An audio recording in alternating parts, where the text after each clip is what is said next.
नेपाल की राजनीति में आखिर क्या हुआ है?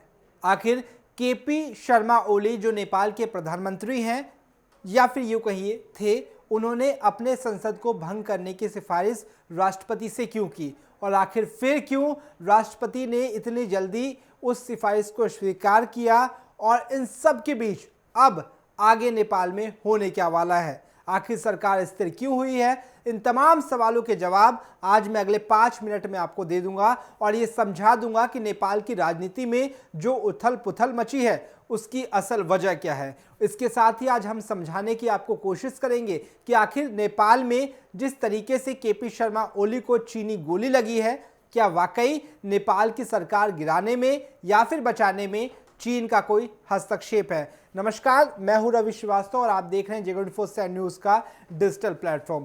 कोशिश हमारी ये रहती है कि उन ज्वलंत मुद्दों को आप तक पहुंचाए जिन ज्वलंत मुद्दों का सरोकार आपसे हो या फिर आप उन ज्वलंत मुद्दों के बारे में जानें। तो आज ज्वलंत मुद्दों की चर्चा में केंद्र में है नेपाल, क्योंकि नेपाल में कहिए सरकार गिर चुकी है। अब मामला सरकार का सुप्रीम कोर्ट में पहुंचा है। तकरीबन 12 याचिका सुप्रीम कोर्ट में दायर की गई है, लेकिन आखिर वजह क्या है? दरअसल इस वक्त नेपाल के सियासत में 3 चेहरे बेहद अहम हैं। सबसे पहले तो खुद प्रधानमंत्री केपी शर्मा ओली, जो कि खुद इस वक्त प्रधानमंत्री हैं, उन्होंने ही अपनी संसद को भंग करने की सिफारिश राष्ट्रपति से की है। दूसरा नाम आता है पुष्प कमल दहल का, जिन्हें प्रधानमंत्री का दावेदार इस वक्त माना जा रहा है और माना यह जा रहा है कि इनकी वजह से ही जो सियासी भूचाल आया है वो है। इसके अलावा तीसरा बड़ा चेहरा वहां पर चीन की राजदूत है। चीन की राजदूत की वजह से लगातार वहां पे सरकार अस्थिर होती रही है। खबरें ये निकलकर अब तक छन छन कर आती रही है कि वहां जो चीनी राजदूत है वो सरकार के कामों में हस्तक्षेप करती है, जिसकी वजह से वहां जो सरकार है अस्थिर हो रही है। दरअसल इस वक्त जो प्रधानमंत्री केपी ओली की सरकार है वो सरकार अपने बहुमत में है, लेकिन ये माना जा रहा है कि उस बहुमत वाली सरकार में 2 प्रधानमंत्री के दावेदार हो गए हैं। एक मियान में एक ही तलवार रह सकती है, या तो केपी शर्मा ओली प्रधानमंत्री रहेंगे या पुष्प कमल दहल ही प्रधानमंत्री रहेंगे। यही वजह है कि सियासी तकरार देखने को मिल रहा है। अब दोनों का इतिहास समझ लीजिए। इस वक्त जो सरकार है पार्टी उसी की है, लेकिन सीधे तौर पे ये कहिए कि पार्टी में सेंध लग चुकी है। केपी शर्मा ओली भले ही इस वक्त प्रधानमंत्री हो, लेकिन अब पार्टी के ज़्यादातर नेता पुष्प दहल कमल को अपना समर्थन दे रहे हैं। इसी वजह से उनके सियासी भविष्य पर संकट छा गया है। लेकिन इन सब के बीच महत्वपूर्ण यह है कि क्या वाकई केपी शर्मा ओली की जो सरकार है वो गिर जाएगी, क्योंकि अब जो वहाँ चीनी राजदूत है वो पूरे मामले में एक्टिव हो गई है। उन्होंने राष्ट्रपति से भी मुलाकात की है, उन्होंने केपी शर्मा ओली से भी मुलाकात की है और लगातार वो प्रचंड जो वहाँ के अब इस वक्त बड़े नेता बनकर उभरे हैं उनसे भी मुलाकात वो कर रही हैं। तो महत्वपूर्ण ये इस पूरे मामले में जानना है कि जिस तरीके से चीनी राजदूत लगातार वहाँ नेताओं से मुलाकात कर रही है, उन सब के बीच क्या ये मुलाकात प्रधानमंत्री केपी शर्मा ओली की मौजूदा सत्ता को बचा लेगी? क्योंकि इससे पहले भी ऐसे संघर्ष देखने को मिले, लेकिन हमने देखा कि ऐसे संघर्षों में विराम लग गया था। लेकिन अब बात काफ़ी आगे निकल चुकी है और यही वजह है कि केपी शर्मा जो ओली है उन्होंने अपने सरकार का गिराने का प्रस्ताव राष्ट्रपति को दे दिया है।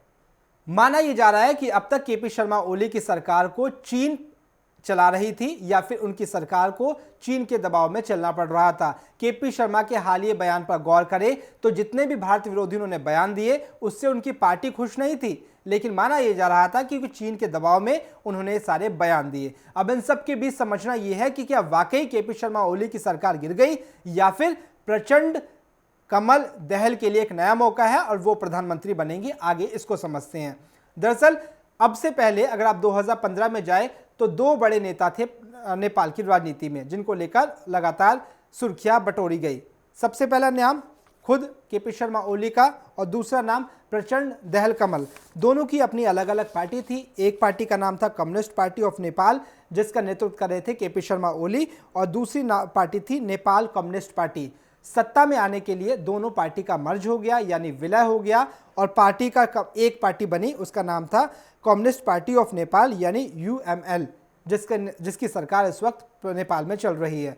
लेकिन लगातार महत्वाकांक्षाओं की वजह से समझ लीजिए या फिर चीन के दबाव में केपी शर्मा ओली की जो बोली निकल रही थी उसकी वजह से उनके पार्टी के नेता नहीं चाहते थे कि ऐसी बोली हो। भारत से बिगड़ते रिश्ते भी इसकी बानगी। हाल ही में केपी शर्मा ओली ने जिस तरीके के बयानबाजी की उससे उनके पार्टी के नेता खफा थे और इस खफा दौर में आग में घी डालने का काम किया केपी शर्मा ओली के उस प्रस्ताव ने, जिसमें उन्होंने राष्ट्रपति से मंजूरी देते वक्त ये अधिकार हासिल कर लिया कि किसी भी संवैधानिक पद पर नियुक्ति के लिए ना तो संसद की जरूरत पड़े ना ही विपक्ष की जरूरत पड़े, सीधा प्रधानमंत्री उस पद की नियुक्ति कर दे। और यही बात विपक्ष के नेताओं को छोड़िए, उनकी पार्टी के नेताओं को नहीं भाई। पार्टी में विद्रोह शुरू हुआ, पार्टी में बगावत शुरू हुआ। इससे पहले अविश्वास प्रस्ताव आता या फिर उनकी कैबिनेट में दूसरा संसद दल का नेता चुना जाता, केपी शर्मा ओली ने एक चाल चल दी जिसकी वजह से उन्होंने राष्ट्रपति को अपना ज्ञापन सौंपा और कहा कि संसद भंग कर दो। राष्ट्रपति ने भी संसद को भंग कर दिया। अब नेपाल की सरकार गिर गई है, लेकिन पूरा मामला अब सुप्रीम कोर्ट में चला जा चुका है। सुप्रीम कोर्ट ने कारण बताओ नोटिस जारी कर दिया है। लेकिन इस पूरे सिनेरियो में अब नेपाल के अलावा चीन की भूमिका काफी महत्वपूर्ण हो गई है। चीनी राजदूत यांगिंग लगातार नेपाल के अलग अलग राजनीतिक दलों से मुलाकात कर रही है और लगातार ये कोशिश कर रही है कि वहां किसी भी तरीके से सत्ता को बचाया जाए। नेपाल में चीन की राजदूत होंग यांगी भी लगातार वहां के नेताओं से मुलाकात कर रही है। केपी शर्मा ओली से उन्होंने मुलाकात की, इसके अलावा राष्ट्रपति भंडारी से उन्होंने मुलाकात की और ये माना जा रहा है कि वो ये कोशिश कर रही है कि किसी भी तरीके से केपी शर्मा ओली की सरकार बच जाए। लेकिन बात बहुत आगे तक निकल चुकी है। अगर अब कुछ हो सकता है तो यही होगा कि प्रचंड दल कमल वहां पर एक बार फिर से सत्ता में आएंगे, प्रधानमंत्री बनेंगे और इन सब के बीच महत्वपूर्ण देखने वाली ये बात ये होगी कि आखिर नेपाल की राजनीति में अगला पड़ाव क्या होगा। नेपाल की से जुड़ी जो भी अपडेट होगी वो हम आप तक हाजिर करेंगे, लेकिन अब तक की अपडेट के मुताबिक यही है कि वहां सिफारिश हो चुकी है सरकार भंग करने की, मामला सुप्रीम कोर्ट में है, धड़े बढ़ चुके हैं। अब नजरें टिकी हैं कि नेपाल का अगला प्रधानमंत्री कौन होगा।